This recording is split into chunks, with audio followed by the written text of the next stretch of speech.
מה זה בעצם כוכב נופל? כוכב נופל הוא בעצם לא כוכב בכלל, הוא איזשהו מטאור שנכנס לאטמוספירה שלנו.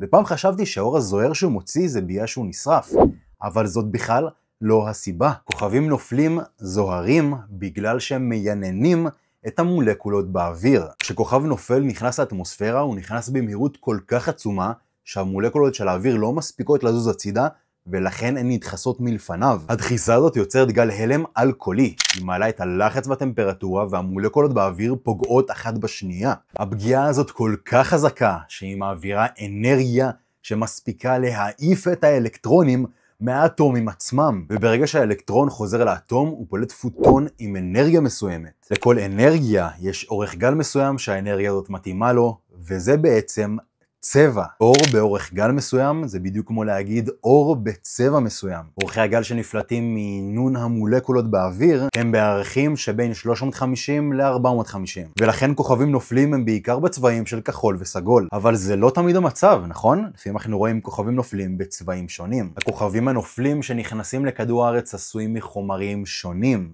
אותם חומרים עוברים גם את אותו תהליך עינון שנגרם כתוצאה מההתחממות של הכוכבים הנופלים בכניסה לאטמוספירה, כתוצאה מהחיכוך ומהדחיסה של האוויר. וככה כל חומר שנכנס לכדור הארץ פולט אורכי גל שונים וצבעים שונים.